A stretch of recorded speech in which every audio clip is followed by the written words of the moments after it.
Naitwa Dr. Matilda Maipongarina, daktari bingwa wa magonjwa ya kike na uzazi, na pia nimebobea katika uzazi pandikizi. Nafanya kazi Hospitali ya Taifa Muhimbili. Hospitali ya Taifa Muhimbili ilianza huduma hizi za upandikizaji wa mimba.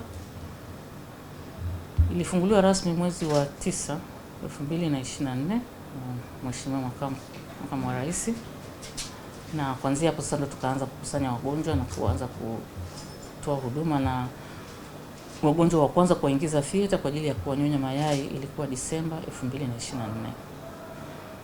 Sasa sofa mpaka sasa nimeshafanya huduma hii kwa wangapi? Mpaka sasa tumesha nyonya mayai kwa wamama 26. Yes. Kwa hiyo tumeshafanya fresh transfer 8 na frozen transfer 10. Ukisema fresh na frozen, mtu ambaye haelewi kabisa. Unamaanisha nini? Kwamba process ya kuandaa mayai ili uweze kuja kuwa mtoto ni process kidogo, ni ndefu. Sio kitu tu cha dakika moja. Kwa hiyo huwa tunaandaa wa mama kwa mwezi mzima. Kwanza umwandaa kwa kuna dawa za kumpa.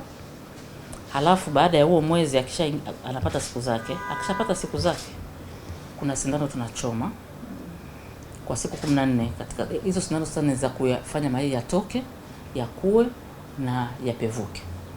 Na mnakuwa mnaya track kuona kwamba yamefikia hatua gani. Na ile tukishaona sasa hapa yamepevuka, tunakwenda maabara kwenda kuyanyonya. Tunakwenda theater, I should say. Tunakwenda theater, mama anapewa dawa usingizi. Yale mayai tunayanyonya kwa kupitia ukeni kwa msaada wa ultrasound. Kwa hiyo sasa wanawake wanatofautiana. Kuna wengine watatoa mayai machache, kuna wengine wanaweza katoa mengi mpaka hata 30 kitu. Mwingine akatoa 4, mwingine asitoe kabisa. Kwa hiyo sasa kuna criteria ya kwamba nani unaweza kumpandikiza lini. Hao wanaotoa mayai mengi, of course mayai yote tukishayapata kwa ujumla, kuna process ya kuenda nayo, kuna masaa ya kuyaacha yafanye maturation, kuna masaa ya kukutanisha na mbegu ya baba sasa, alafu kuna siku 3 za mwanzo za kuacha kiumbe kijitengeneze. Kwa hiyo vinakaa kwenye incubator kwa siku 3, alafu mnakwenda kuangalia siku ya 3 kwamba je, katika haya mayai tulio fertilize 10 mangapi yamekuwa vijusi, yamekuwa vitoto vile viembryo. Kwa hiyo mnaenda mnaangalia mangapi yamekubali kutengeneza mtoto, mangapi yamekuwa watoto, na grade. Sasa tuna grade vile vitoto. Kuna kitoto bora, nadhani hata kama tunavyotengeneza vifaranga, kuna kifaranga kinazaliwa kiko tu, kuna kingine kiko kinakufa pop. Hata kwa binadamu ndivyo hivyo, vile vijusi vinakuwa na grade tofauti. Kwa hiyo sasa, kutegemeana na hali ya mama, waliotoa mayai mengi hatuwezi kuwapandikiza hapo kwa sababu wanatoa homoni nyingi sana. Kila pale palipotoka yai wanatoa homoni, kwa sababu kila palipotoka yai palitakiwa paendelee kudevelop, kufanya kazi ya kulea mtoto. Hapa juu kwamba na mwenzake naye katoa, na mwenzake katoa homoni ya kumsaidia mtoto kukua. Kwa hiyo kila pale palipotoka yai panatoa homoni. Kwa hiyo ile homoni usipoangalia inaweza kumuua mama. Kuna inaitwa ovarian hyperstimulation syndrome. Inafanya mama anapata shida kwa grade sasa kutokana na kiwango cha homoni ambazo zitatoka pale. Kwa hiyo wanaotoa mayai zaidi ya 10 hatuwezi kuwapandikiza saa hiyo. Tuna freeze mayai yao. Tunaya freeze, alafu tunaacha kwanza upite muda ule wa mama kurudi kwenye hali yake. Maana zile nani zitatoa hormones, na tutafika mahali mtazicontrol, baadaye atarudi normal. Akisharudi normal sasa mnamwandaa tena kwa ajili ya kuja kumpandikiza. Kwa hiyo ndio nilikuwa nasema ambao walifaa kuwekewa hapo walikuwa 8. Na ambao walifaa haikufaa ikabidi tufanye frozen tengeneza frozen embryos tuzifreeze, walikuwa 10. Na labda mtasada namba haitali kwa sababu wengine unakuta unamstimulate unaenda kutoa mayai unakuta yote yako empty. Wengine una stimulate unapata mayai unaenda kufertilize haya fertilize. Wengine una stimulate anatengeneza embryo ambazo ni hafifu sana, hazifai chochote. Kwa Kwa hiyo yani kwenye sio guarantee kwamba ukishapewa zile sindano ukatoa mayai kwenda theater ukatengeneza vile vijusi kwamba kuna guarantee kwamba lazima upate vitoto. Kuna sababu gani hasa zinapelekea mpaka mama anakuja na kufika kwenye stage ya IVF kwa nia ambayo tayari ameshapokea ugonjwa huu? Sababu ziko nyingi. Ziko kwa mama pia na kwa baba. Kwa mama asilimia kubwa tunawaona unakuta wanapata kitu kinaitwa premature ovarian failure. Yaani unakuta mama wa miaka 34 35 tayari hana mayai au anatoa mayai machache sana au mayai dhaifu. Hiyo tunaiona sana. Au anakuja kabisa alishafunga siku na miaka 38. Alishafunga siku na anataka mtoto. Na wengine unakuta sasa wamama siku hizi sisi na maendeleo, wanawake na maendeleo. Nataka kwanza usome umalize PhD ndo uanze sasa familia. Au imetokea bahati mbaya kina kaka hawajaona uwe na meremeta, unasubiri uwe na ndoa ndio uje. Sasa tunaona shida sana mayai, poor quality ya mayai. Kwa wanaume sasa napo hawakujabaki salama. Na sasa hivi tunaona nahisi yaani watu wengi wanaokuja unakuta mwanamume ana shida zaidi. Yaani ukifanya kwa matatizo unaona kama 2 ya 3 ya matatizo ni wanaume. 1 ya 3 wanawake. Kwa sisi kwa ambao tumeshakuwa nao. Hamna mbegu kabisa au mbegu zipo chache. Ziko chache, hazitembei, zinatembea mbovu, kichwa kibovu, mkia mbovu. Kwa hiyo yani unaziangalia pale, usajili anazitoa unaziweka pale, ukigeuza kichwa hivi umeenda unafanya shughuli hiyo unarudi unakuta nusu zilishakufa. Hazina nguvu.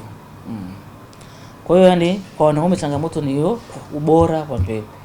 Hatuelewi kwa nini ubora unapungua, hatuelewi kwa nini. Of course sio kwamba ni mara ya kwanza watu wanaume kuzaliwa bila mbegu, lakini tunaona kama sasa hivi kama imezidi.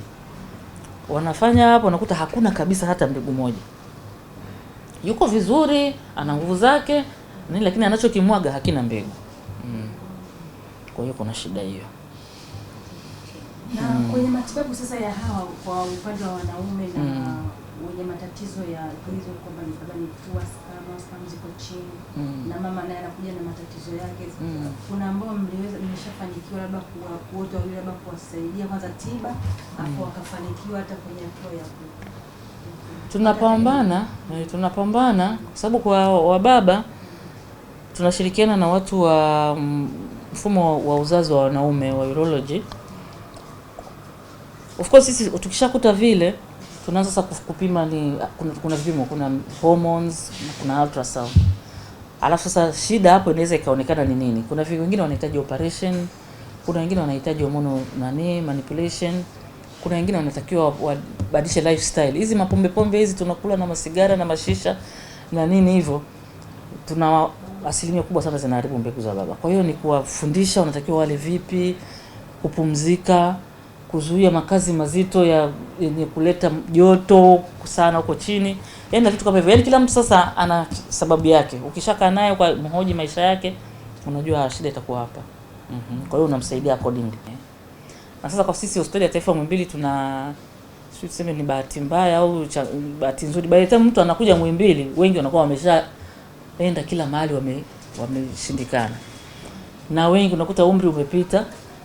Na wengi unakuta wamekuja kwa sababu ya kale kabei ketu kama milioni 14. Hizo hospitali zingine zote nadhani zinafanya zaidi ya hapo.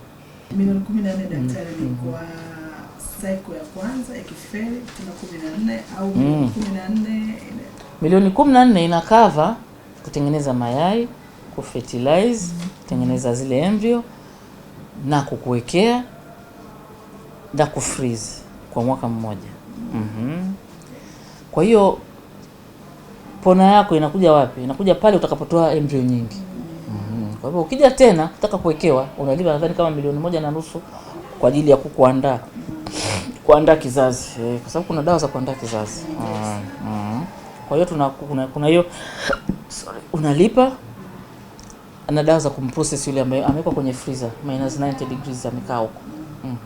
Kuna namna ya kumprocess, kuna hicho kagharama na kukuwekea. Kwa hiyo kama ulitengeneza embryo zako labda tuseme 30, unawekewa mwaka huu, baada ya miaka miwili unawekewa tena hizo unawekewa mpaka gharama za za kuhifadhi kila mwaka milioni 1.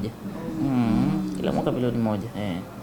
Kwa hiyo tunakuhifadhia siku ukisema umechoka kwamba mimi watoto washanitosha, tunaendelea kuwahifadhi. Tunakuuliza, unasema hawa watoto waliobaki unatakaje? Utakachosema ndicho tutakachofanya. Kwa sababu pia kama ambavyo tunatoaga damu imsaidie huyu, kuna watu wengine wana donate embryo zao, msaidie mtu anayehitaji mtoto. Kuna vitu kama hivyo. 14 ni hiyo process ya mwaka mzima. Ya mwaka mzima. Kwa hiyo umefanya mara ya kwanza imefeli, ukitaka kurudia unalipia tu hiyo gharama kidogo. Kama una embryo zilizobaki. Kama hauna inabidi uanze upya. Na daktari, hamjakutana na kesi kwamba unakuta kuna wamama wanatamani hiyo, labda wamefanya matibabu yani kwa kupima vipimo ukono wananufaika na IVF lakini hawana uwezo kabisa. Kuna namna ya kuwasaidia hawa for free? Haipo. Black and white I should say. Haipo kwa sababu hiyo ndani yake ni kubwa mno. Nakumbuka wakati wetu tunaanza na Profesa Janabi tunajaribu tufanyeje. Nikamwambia profesa tushushe hadi 10.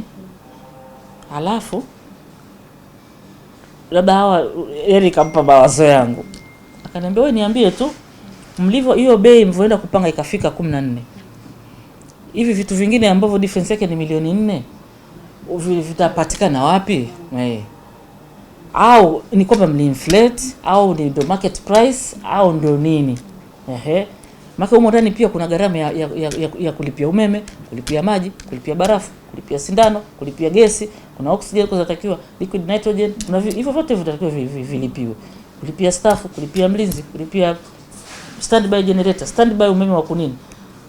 Hivyo vyote gharama zake vimewekwa kwenye milioni 14. Maana sio gharama tu ya ile bei ya sindano na kidonge na nini, ku maintain theater, ku maintain kufanya service vifaa, vyote vimeingizwa kwenye milioni 14 mpaka ikafika hapo. Kwa sababu zile incubators zinahitaji service. Kila kitu calibration, kimaliza kuna namna calibrate na kuna calibration moja kile kifaa tunakichukua tunakipeleka India, naenda kucalibrate tena tunakirudisha. Kwa hiyo hizo gharama zote zimewekwa humo. Kwa hiyo akaniambia niambie hiyo 10 ni nini afu hii 4. Ukiniambia tu hivyo tunashusha. Nikaa sina pa kutoa. Sina pa kutoa. Unaweza kuangalia hapa alafu na umeme katika utafanyaje? Na gesi. Na analeta gesi na anatajia alipwe. Na nani anayeshusha naye atakalipwe na anaye connect. Na anayelinda usiku kucha kwamba ikishuka kidogo tu mnapigiwa simu imeshuka, wewe nini? Makisabu natakiwa maintain vile vitoto kule viko kwenye nani? Yaani kuna kazi inaendelea masaa yote. Hao wanalipwaje wanaokesha hapa ku make sure kwamba mtunge ushuki, nini afanye nini? Na wanaosafisha na wanaita nini? Na matoilet paper na maji na nini? Yaani maana ukifikiria hivyo unagundua kwamba sio kitu kidogo.